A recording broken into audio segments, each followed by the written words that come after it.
Simon Bevan, do you see his comment?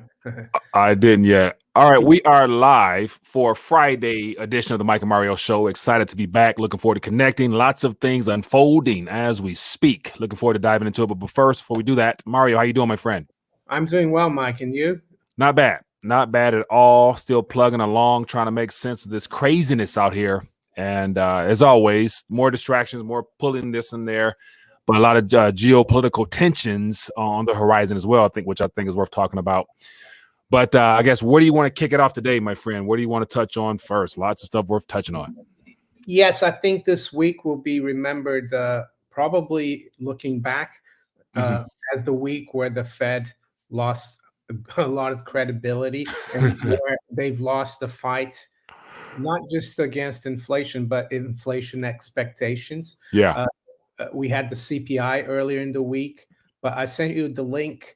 We had another data today. It's called the University of Michigan Consumer Confidence Data, and they have a few components about employment and inflation expectations. And I sent you that chart. Okay, let me go ahead and pull this up here. Because the Federal Reserve always goes on about inflation expectations. Yeah. And can you scroll up a little bit? Yeah, you can see that. Yeah. Right there, yeah. Yeah. Just the date on the chart, if you could bring it up a little bit. Okay, let me, Yeah, there you go. You can see up until just before the middle of this year, inflation expectations were around 2%, even below 2%. But last year, last year. But now, look at how it's increasing, and the Federal Reserve always talks about inflation expectations, and they're losing control even of inflation expectations. So I think that's very significant. Yeah. And I think they're trapped. So that's the big news this week, I would say, in terms of the economy, in terms of prices. Yeah. And of course, like I said, there's so many other distractions. Maybe you want to now step in and talk some of those. Yeah, so this week in general, there was no surprise that the number that was going to be thrown at us at 6.2% was not a surprise whatsoever. Because I remember, I think it was last month, somebody in the Twitter sphere put out a number saying 6.1. Expect next month's 6.1 figure, and I was talking about that well before now, so I'm not surprised. But then again, it's alarming to some, but it's still a lie. Because also there's other people, of course, John Williams Shadow Stats talking about, more like 14, 15%. And then I was even watching Peter Schiff talk about, what happens when the numbers continue to increase to where they start talking about, double digit figures like, 10%, 11%, because as of now, there's no way of really, reeling that back in. And then how will the markets respond at that point? And then the most crazy thing about all this is the fact that the dollar, the Dixie, is actually rallying, and also at the same time that inflations are high. So the question is, what in the world is going on, man? I pulled up I'll try to explain that. Yeah. You see the dollar is going up against other fiat currencies. Mainly, I think because people actually in the markets expect the Fed now to have to raise rates more aggressively. But can you really see the Fed raising rates 3 times or 2 times next year? I can't. If they start doing that, the whole thing will implode. Yeah. And the other thing that I would point out, the dollar is not rising versus real money, i.e. gold, or silver for that matter. Right. We've had a very good week for gold, and not only in dollars, but as the dollar is going up versus other fiat currencies. We've seen the gold price break out in euros and sterling, in Japanese yen, all the major currencies. So I think that's very bullish. I've said many times that the dollar index is kind of a distraction. Yes, you're doing well in dollars versus other trashy fiat currencies versus the money of kings and also the money of gentlemen, which is silver. You're not doing well. And then factor in all the equity markets is doing extremely well. At the same time, we got the Dow is apparently up right now. S&P 500 up, Nasdaq is up. So yeah, complete upside down world. So expect more craziness because nothing makes sense. But so the question is, from this point forward, what will next month's figures be? Like what they say it's going to be 6.4, because I remember starting over the summertime it was 5.4, 5.2, 5. Now all of a sudden 6.2. So should we expect another a point or 2 point hike from their fictitious numbers, or what do you think? Well, I'm not sure. I don't know what the expectations are. But Yeah. one thing I know is that the biggest component of CPI is owner-occupied rent, which is like a fiction, really. Yeah. It's not real rents that people pay. Yeah. They basically do a survey and call homeowners and say, if you had to rent your house, how much do you think you would rent it for? And the latest owner-occupied rent component of CPI that was published this week is only like 3.1. Yeah. As you can see, during the '08 crisis, it was above 4. And I have viewers, well, specifically one in Virginia, and this viewer has a lot of rental properties, and he said the rents are going up like crazy. Yeah. And he's going along with it because there's a lot of demand. So 3%. If I asked him if his rental income is going up by 3%, he'd probably say no, more by like 30%. Yeah. So I think, and I've seen as well that don't know if you got like something from me about fertilizer. Oh yeah. Let me grab that I real think quick. they've gone up like tenfold this year. So I think food prices, that's going to be a problem as well going forward, because you need fertilizer when you're planting crops, and you're going to get lower crop yields. So it's a little bit of a nightmare. And I've said a few times now in the last few weeks, when the money or the currency is going bad, everything goes bad, because the currency is always one half of every transaction. And I'm not surprised we're getting so many problems. So maybe now you might want to talk about the geopolitical side, because I think that has a lot to do with all the unraveling that we're seeing economically and also politically in the US. Yeah. So I guess the whole Belarus situation, I read through a little article talk about migrants and whatnot flooding the borders through Poland or whatnot, and they're trying to slow that down. So Russia stepped in because that's one of their allies, and looks like Germany now is talking about sending some hypersonic missiles in that direction if need be. So just the fact that there's a lot of threats being thrown out there. And then I also saw that looks like the UK is sending a small team of British troops deployed to Belarus as well. So could this be that ultimate of the migrant crisis? And some people here in the UK I saw a tweet, they're sending troops to help the Polish border, but he said they're letting all these migrants in through the English Channel from France. They'll help the Poles, but they won't protect the borders in this country. And about Belarus, a tenth of the natural gas from Russia that flows into Europe flows through Belarus, the pipelines. And the president of Belarus, Lukashenko, he's threatened to turn off the pipeline because the EU wants to impose sanctions on Belarus, because Belarus is allowing these migrants or refugees to go into to go to the border, and they're not taking them back, so they're stuck at the border. But also, the more important, I think, geopolitical news out there is about the Ukraine, and how the U.S. now is saying that Russia could invade the Ukraine, and also the U.S. has been sending like some big warships to the Black Sea. Yeah. And the Russians see this as provocation, and I think the old dictum about when everything goes wrong, the next step is war. I think Yeah. Gerald Celente says a lot of that.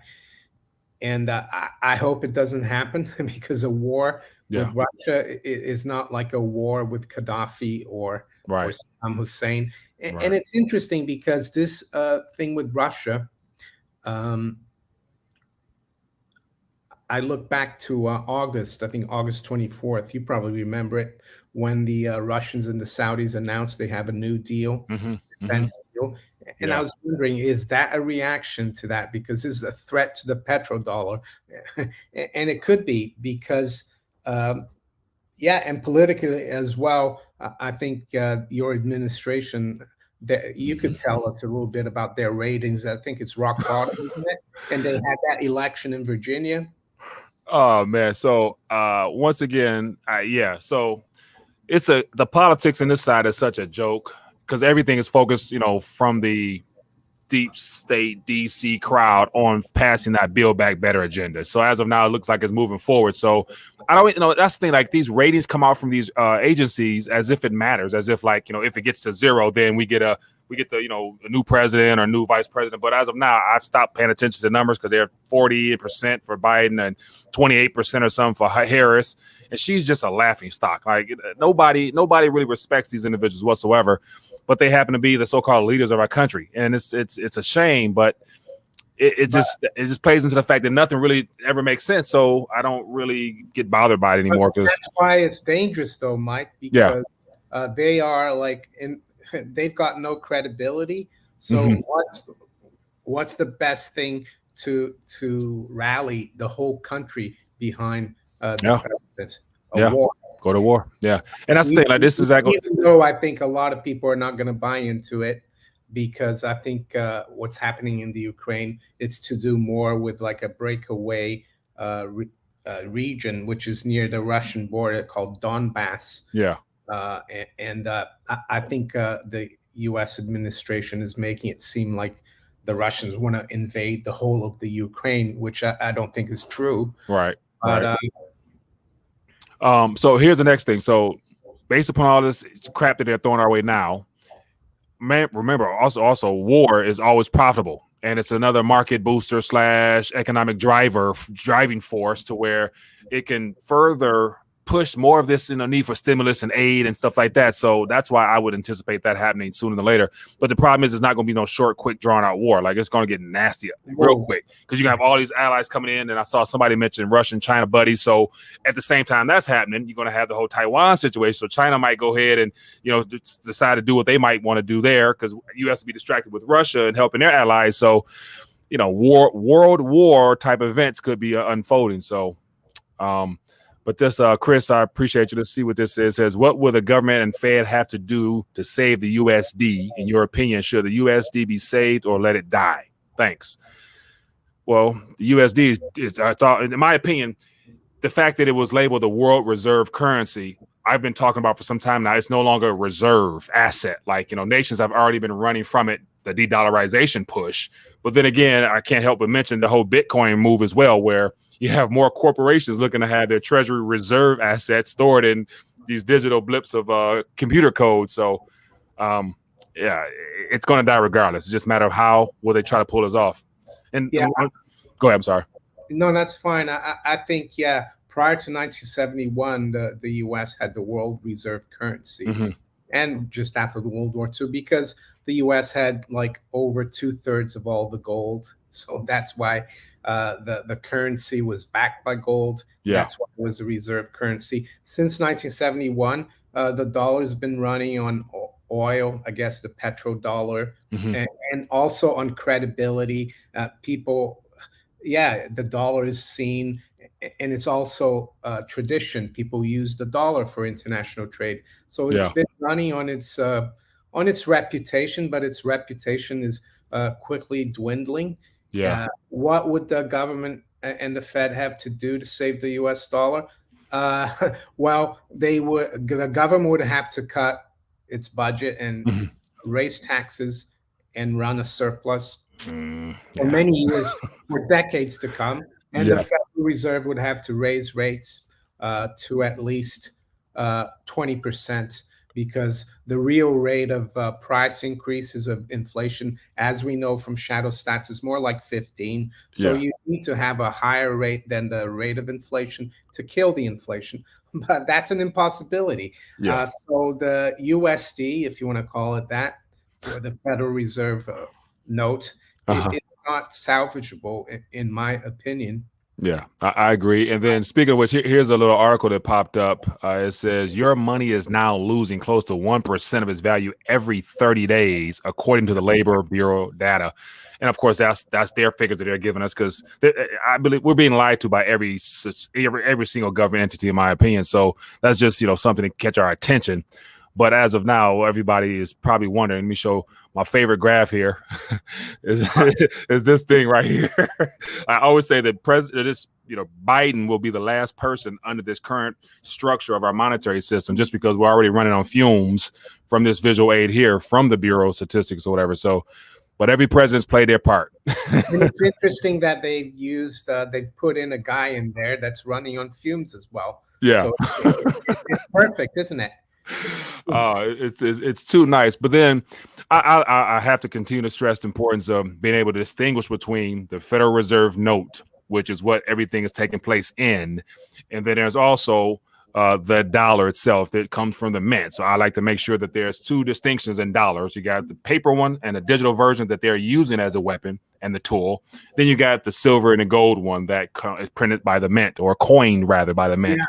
And so one will do extremely bad, the other will be the beneficiary of that. And I happen to be this little item right here. I make sure I always mention this one. Yeah, and I would argue though that the coins they're minting at the U.S. Mint right now are not the ones that are, how can I say,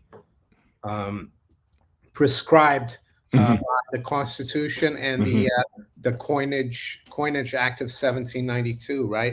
Yeah. They need to be a certain weight and certain purity. So yeah, I've got here. What year is this? 1921 dollar. So that's a dollar. People say, what is a dollar? Well, that's a dollar there. The dollar that we have now is an imposter. It's just a piece of paper or a digital entry. A debt receipt. That's unfortunate, but it is what it is. So understanding the distinction between those two assets there will definitely do you well in the future. But let's get some questions, because we still have more stuff to talk about. But let's see if we can throw out some questions or whatnot. Feel free to throw out some thoughts or whatnot. And then also, I think the Evergrande or Evergrande, however that stuff is, however that's mentioned, is also a major subject a lot of people are focusing on, because is it official? Is it not official? I would just go with the worst case scenario, mention that they're not going to be able to pay back $300 billion anyway. And the fact that they're going up until the last day until, for some type of payment to be received is like, do you really want to believe that or not? So, but that's just my thought there. I saw low blood pressure. It says, where's $1 trillion coin in this Constitution? There is. Oh, yeah, you're right. It's just a sham. Yeah, they could throw out anything. And actually, the headlines are run with it. And people talk about it like it's actual something for real. I saw a comment by Michael Saylor the other day. He was doing an interview, and he was pushing Bitcoin as usual, but he was actually pushing the dollar, the fiat dollar. He's saying, it's still a great currency, and it has a lot of room to grow. So how more can it grow in inflation, right? Oh my goodness, this guy. This guy had the nerve to say that the gold is the enemy, and so like he when he said that, I'm thinking like his entire narrative has changed over the last several months, because he used to primarily focus on the dollar itself as being the primary weapon that has as you say, melting like ice cubes in your hand. I'm thinking like, but now it's now gold. Like how did he flip the switch that quick? And his friends again with the Federal Reserve. Maybe he wants to be in with the bankers. That's why he's yeah. And then also one of the members of the community sent an article from the year 2000 about Michael Saylor, and it was a revealing of his true intentions when he was 35 years old at that time. And he was talking about his company wanting to create the software that will be interconnected into every human being on the planet. And so when I read that, I kind of took it as that he wants to be a part of this transition of humanity into the digital world. What better way to excite people other than becoming the primary spokesman for Bitcoin? But it was very disturbing to see his thoughts, as far as him wanting to be God in the digital world. I'm like, maybe he's Klaus Schwab's son. Definitely he knows a lot more than what we're being told. So yeah, that's the truth. But as far as this Evergrande situation, what are your thoughts on that? Because I know you sent that. Let me pull that up here. So on the 10th, a couple of days ago, this German company, DMSA, they're an advocacy group for small investors and investors in Germany. They have been suspicious the last month or so about these last minute payments after the grace period, because every time these payments are made, they don't use any names. They just say, oh, sources said it's been made. No one like taking responsibility for saying these things. So what they did, the MSA, actually, they're not an investment firm, but they decided to buy some Evergrande bonds, and they haven't been paid. So they're going to take Evergrande to court. And this was being talked about a lot yesterday. People tweeted it out. I think I spoke a little bit about it. And there's a guy called Jack Gamble, Nobody Special Finance YouTube channel. He's been following Evergrande a lot. And all of a sudden, late yesterday, Bloomberg and Reuters publish an article kind of like fighting against this DMSA state, because it gotten out there. And they said this time that a Clearstream, which is like a clearing company in Europe, they said that payment had been received by some of the clients. But again, the spokesperson for Clearstream didn't want to give his or her name. So it's still, and I saw Evergrande stock, I think, went up quite a bit today. So I don't know if you remember, there's like a guy in the European Commission, the president or whatever. He was called Jean-Claude Juncker. I don't know if you remember years ago. It rings a bell, yeah. And I think during the European sovereign debt crisis, the whole euro almost collapsed back then in 2012. And now a few years later, he said, well, sometimes things are so bad that you need to lie. I'm not saying that Evergrande is lying or Bloomberg or Reuters are lying, but it sure feels a little bit suspicious. And I just think people need to be careful. I think Evergrande is still a big problem out there. So it looks like on about Wednesday or so, assuming that's the same time frame, some of those, those fact-checking pieces came out, and then of course that would probably led a little bit to this rally here. Yeah, and today as well, it looked like it jumped quite a bit. I would just nothing makes sense nowadays. So why would I believe that all of a sudden they are able to make their payments? And then I also saw something on Twitter sphere about the PBOC or whoever the regulators over there, they're encouraging the executives to sell their jets and their yachts and stuff like that to make payments. So I'm like, okay, that's a quick fire sale. It still won't be enough to cover the ultimate debt. So they're going to run out of funds eventually altogether. Then what? So buying time. All this to me is just meant to buy time and not to be the primary catalyst that causes a major ripple effect. So, and the reason why Evergrande is also important for us in Europe and the US is that HSBC, which is one of the too big to fail banks, one of the biggest banks in the world, and they're heavily involved with Evergrande. And lately, Jack Gamble, when I interviewed him a few days ago, he said HSBC is saying, oh, we're going back into China, investing in China. China's a good place. They're pushing China. And all it seems to me, I remember watching, you probably remember The Big Short. When the whole subprime mortgage market was collapsing, and the price of the CDS wouldn't go up. And people were really frustrated. You remember the traders were, what's going on? Well, that's because the bankers were trying to get rid of all their bad paper. It feels like that right now, that someone out there wants to unwind all their positions Mhm.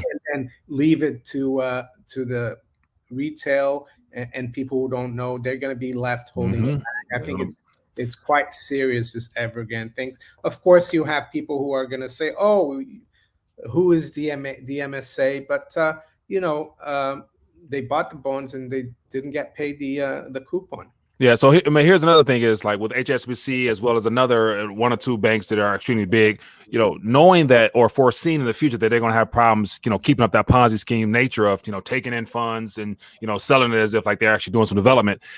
Why would you actually, do that? Unless you probably anticipated at some point, the government would have to step in to make you whole. Because as of now, if everything is built upon the fact that the too big to fail banks are too big to fail, then you'll have to step in at some point or risk the entire monetary system coming down. And so I can see how those people can take those hefty gambles by pumping funds into institutions that they know can't repay those loans. So it's all in the too big to fail bank's favor as of now. So let's get some questions. Feel free to throw out some questions and we'll jump on those. But then also, Mario, I want to get your thoughts on this article right here. Miami to give a Bitcoin yield from Miami Coin to its citizens. Have you had a chance to check that out yet? No, I hadn't heard about that. So this was announced, I think, as of yesterday, if I'm not mistaken. The mayor who decided to take his paycheck in Bitcoin officially. More mayors are jumping on board.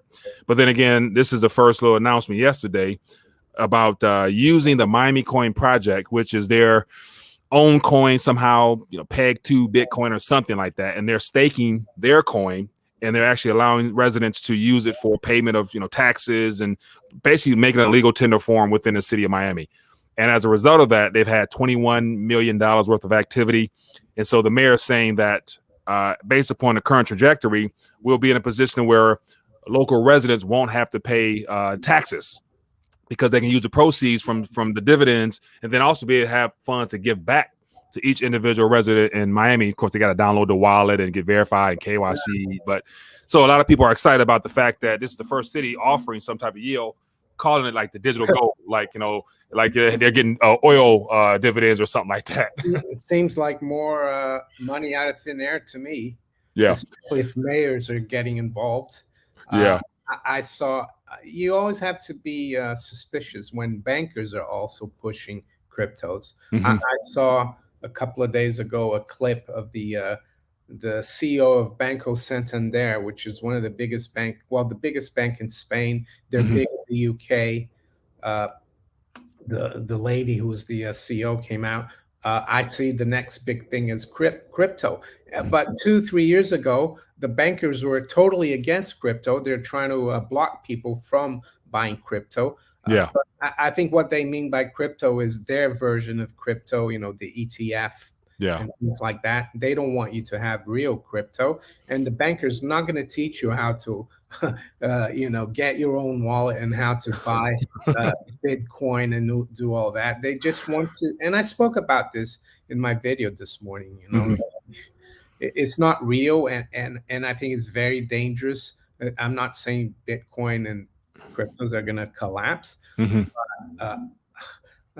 There's so much talk about it and very little talk about gold and silver, which I think is encouraging because that means it's still heavily undervalued. Yeah, I agree. And then also the fact that as of right now, all the cryptocurrency space is denominated in dollars. And so the more dollars they create, the more dollars that are pumped into the system. And of course, they're going after the retirement funds now and stuff like that. So all that's going to be absorbed into the Bitcoin space. So the Bitcoin would actually, and this is the question, this is the tricky part. They're setting it up to be a standard itself, to begin pricing things in at some point. And that's what I think drives a lot of the excitement because it's all for now in dollar terms, but yeah, it's going up because the dollar is going down. So it's like, do you want to miss out on that ride, given the fact that it is it's being labeled as the best inflation hedge as of now because it's moving, whereas in gold and silver it's not moving. But it's hard, man. It's tricky to figure out how this is going to end. But once again, it's computer code, so I don't have too much confidence in it in the end. Oh, I'd rather hold a $1, a silver dollar than you can't even hold cryptos, can you? Yeah, I'm like, what will the cryptos be priced in when the paper dollar and everything else implodes. Yeah. I'm like, I don't mind, holding both, but yet I realize the difference between the both of those things. One is something I can hold and feel that I have more confidence in. The other one, I don't mind playing with it. That's for sure. Here's a thought from Edward. Says, if gold didn't rise when the most fiat currency came into existence, how will it go up when the rates rise? Well, because the rates are never going to rise fast enough to kill the inflation. The biggest move in gold in the 70s was when the Fed started raising rates from around 4.5% all the way to 20 from 1977 to 1980. Mm-hmm. Or 81. And gold went from 400 to almost 900. Silver went from just under 7 to 50, and the rates were rising. So there you go. But I think this time they can't even raise rates. They won't even be able to start unwinding the balance sheet after they're done with their tapering. Yeah. So yeah, I'm for some reason I'm feeling like between now and June, when their expectations of being able to fully unwind, it's something's up, man. This war situation might play into it, or anything out there. There is a war with Russia. I mean, everything is up in the air. The Fed will start printing again. I mean, I hope there isn't. And then also, of course, I'm hearing more about the narratives of a physician in the state of Michigan used the word fourth surge because of that event that's occurring and stuff like that. So that's still on the table as well. And then also some, headlines here in Europe. One of the provinces or states in Austria, anyone who hasn't been fully, they put them under lockdown. Yeah, I see that in Holland, for example. They've reimposed a partial lockdown. Yeah. Apparently, after 7 p.m., restaurants, bars, and other businesses will have to close. So I don't quite understand how this disease knows. It's 7 o'clock now. We can. It's crazy. Oh man, I saw a tweet. There was a screenshot from, I think it was New Zealand. I think somebody, the health minister, the health department, whatever, and they were just so distinctive in saying that if you haven't participated, you have to sit down in restaurants. You can't stand up, or something. It was something like you can't stand up in restaurants. Only the people who have participated can stand up. And they're like social life, dancing and hanging out. How do you get out of the restaurant? Yeah, it doesn't make sense, but it's clear we all can see that it's never been about real health. It's all about that agenda, which they seem to be on track with, man. Somebody said here, I read that Belarus cut the natural gas into neighbors. I'm not familiar with. I didn't know that. I heard they were threatening to do it, but I haven't seen that they have. I read something in the FT saying that the real power behind the president of Belarus is President Putin from Russia, because that gas is actually is Russia's gas that's coming through Belarus. Yeah, they've just threatened, but it would be a problem. It's another problem out there, I would say, aside from all the other ones, the debasement of the currency or inflation, the supply chain, the shortages. I saw they're talking here in London now. There's a shortage of Uber drivers, so that's. I saw that they're going to raise the rates or something like that. Like, so I'm assuming raise rates within the app.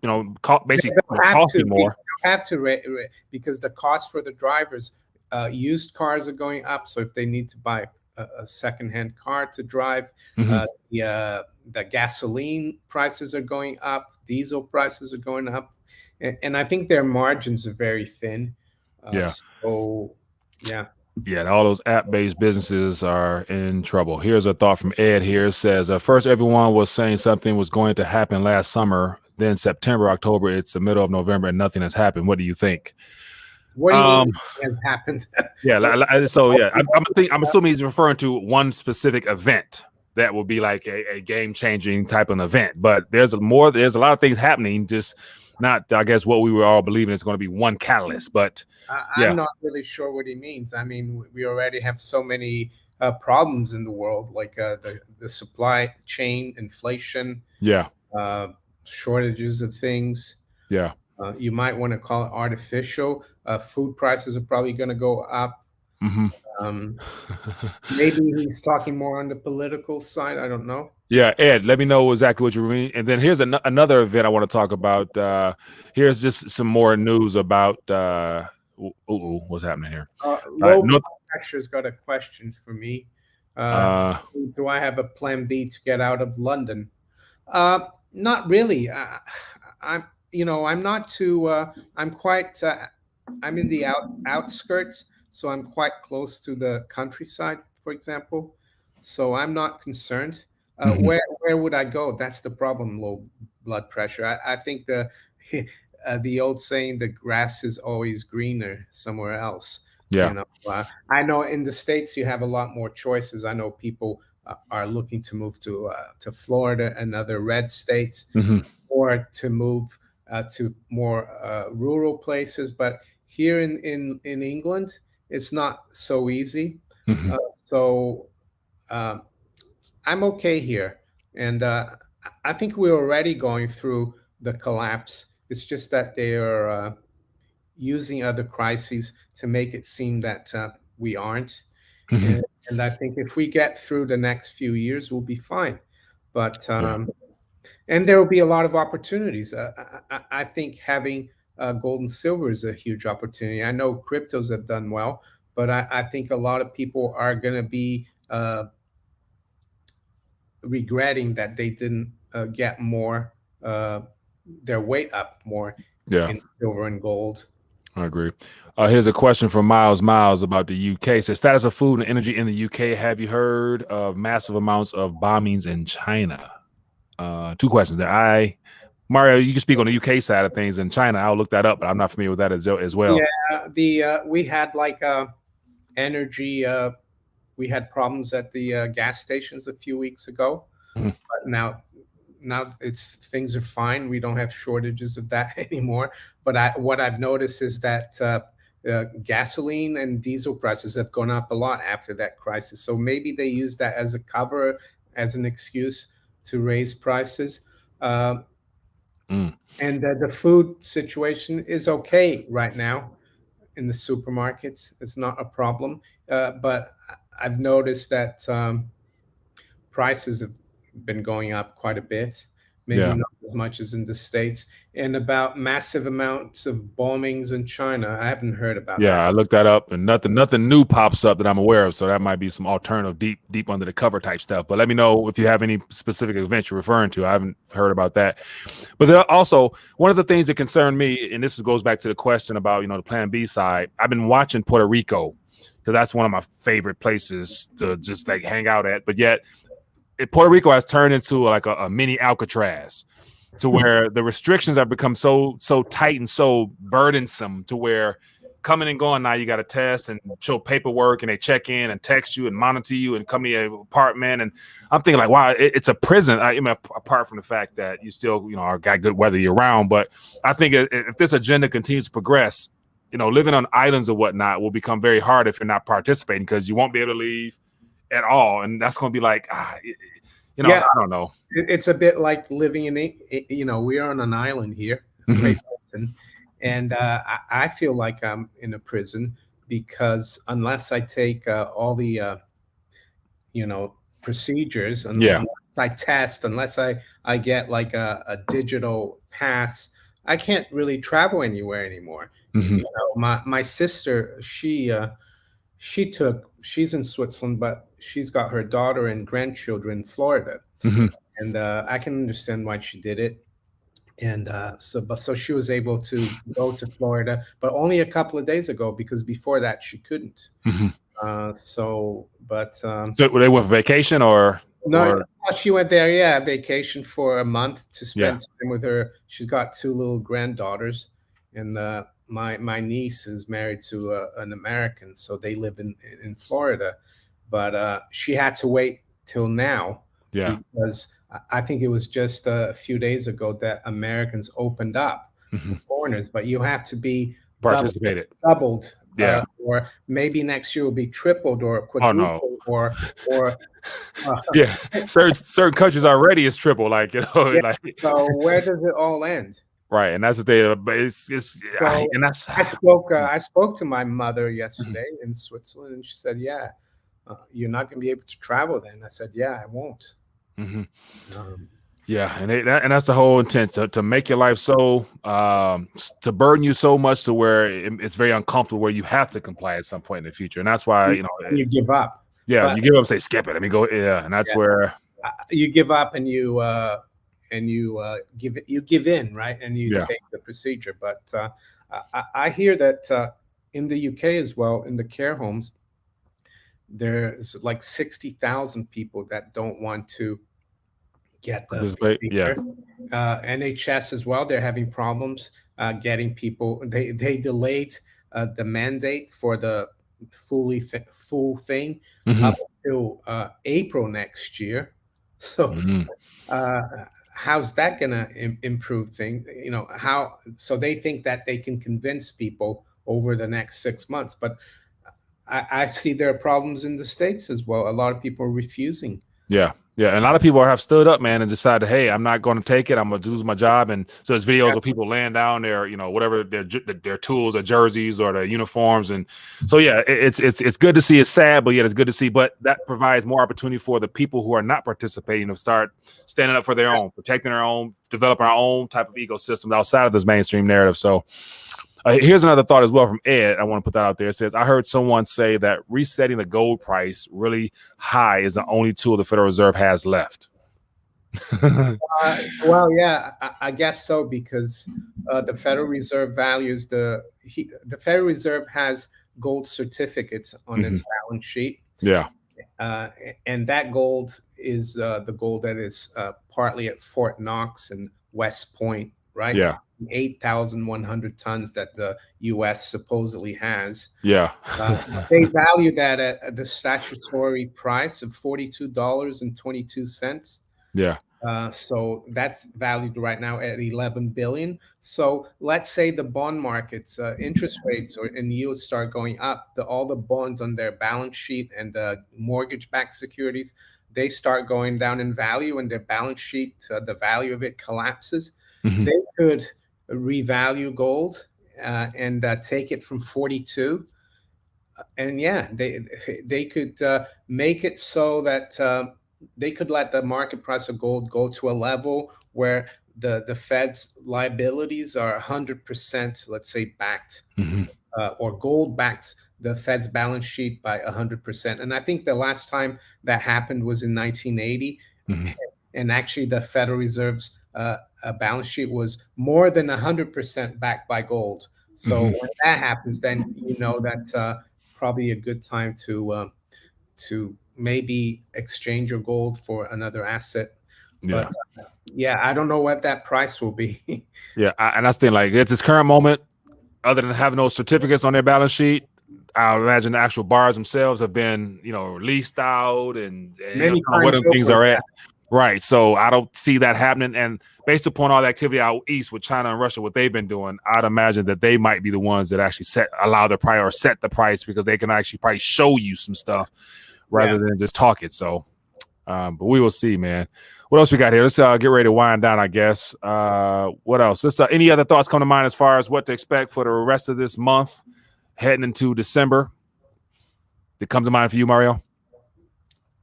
This month to Anything December. else on the horizon to be aware of or to keep our eyes on outside Yeah, of the I events think the unfolding? geopolitical situation, it looks like that's this next crises are the powers that be, Mhm. as want to put us to focus on. And also the health crisis. I think I'm starting to see some headlines about cases going up in Austria, the Netherlands as well, Mhm. but also the debt ceiling, I guess, beginning Oh, of yeah, December. December That's 3rd. something, Yeah, the yeah. 3rd of December. Yeah. So, Yeah. but apart from that, I mean, I think we're going to start seeing another crisis. Mhm. We had the energy crisis a few weeks ago. We've had the shipping, crisis, like That's still supply ongoing. Yeah. So I'm sure there's going to be, just expect more and more mayhem, I guess, unfortunately, and Yeah. batten down the hatches. Yeah. Yeah, man, it's unfortunate. This thing heading into the holiday season, is trying to remain cheerful and enjoy the time you have. Yeah, because there's gonna be more enough stuff to talk about. But in the meantime, as of now, gold and silver are still undervalued extremely. And so with, I think Oh silver yeah, at $25 or so, that's good news, but is it really? I don't know, because it's what yeah. are you gonna say? Despite the fact that we've had a very good week this Mhm. week for precious metals, yeah, we're still heavily unvalued, gold and silver. So yeah, you still have time to Mhm. get some. And I was looking at the prices here from the major dealers in the UK. Yeah. Uh, it the premium for gold, for example, for sovereigns, they're about 5%. That's if you get 1,000 sovereigns, which is Mhm. 1,000 sovereigns is like $500,000 worth of sovereigns. But if you get 2 or 3 or 5 or 10, the premium is like 7%, which is very high. Mhm. So I think there's a lot of tightness. I heard Andy Schecter saying he's having a tough time source silver. Mhm. After silver, I think it will be hard sourcing gold. Right. So just basically expect higher premiums. Yeah, You're going to pay more paper units for ounce, regardless of the spot price, which is what we were expecting anyway. So, well, everybody, we appreciate you guys hanging out with us. If you've enjoyed it, hit the thumbs up button, Manico64 on YouTube, and go check them out. If you, of course, everybody here to know who you are. But anyway, if you happen to be new, go check out Manico64. And other than that, Mario, it's always good to connect with you, my friend. Let's keep plugging along. Have a good weekend, and you guys be safe. And we'll see you guys later. Peace. peace.